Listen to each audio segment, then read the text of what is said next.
were under restrictions from the court, right, with respect to drinking? Correct. And were the restrictions lifted at 3 p.m. that day? No. You checked in with court? What happened there? I had to go every month to tell the judge how many days I've been sober. I have to report. And just earlier that week, you had your last day of AA. Yes. So were you not at the end of some program that you were supposed to complete? Not yet. I had about a half a year left to go till October 4th. I mean, you apparently made significant progress because you note that you were going to be 69 days sober. And what happened that day? It was the environment. And so maybe not the best idea. Right. I was stupid. I mean, you two are maybe not the best influences on each other, right? Correct. Would you agree with that? Yes. All right, I want to turn to the issue of damages because I see your estimate. Yes. And boy, this mechanic, I mean, clever guy. He's got $7,000 worth of damages. Yes, I know. On a car that's worth about $2,000. Correct. Right. I'll give you that one, yes. But man, it was hard to get an estimate. Yeah. So, Ms. Johnson, when you were able to drive the car home, correct? After hitting the deer? Correct. And in fact, you only thought that you had grazed the deer. Yeah, I just kept going. It didn't even stop me. Ms. Mueller, was the car drivable when it returned to your house? Yes. Okay. My boyfriend, he pounded on it with a hammer so we could close the hood, and the motor mount was knocked loose, and we've had to replace that. Okay.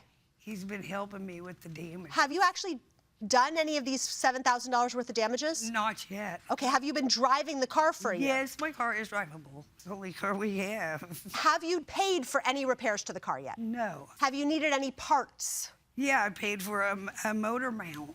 So that was something your boyfriend was able to do at your home. He bought a motor mount. He's kind of handy, I guess. Correct, yes. Was able to replace but it doesn't fix my car. Understood, but your car has been drivable, right? You have a car that the Kelly Blue Book puts at about Thank God.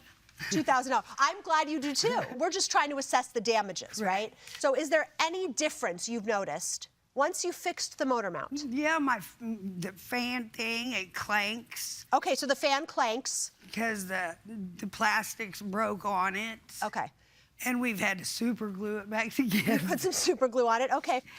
I just bought the car. I spent $2,500 on my car, and 2 weeks I'd had my car. So she clanked that was a new car. in a deer. Okay, wait, so that was a new car basically for you. Correct. And you paid $2,500 for it. Correct. Okay. One of the repairs on the estimate you got was to the air conditioning. Was the air conditioning working before that night? No, well, the mechanic said that one of the wires got kinked. But you don't know when that happened. And the air conditioning wasn't working, right? No, Right. the air conditioner didn't work. So that wasn't working in the first place? Yes. Okay.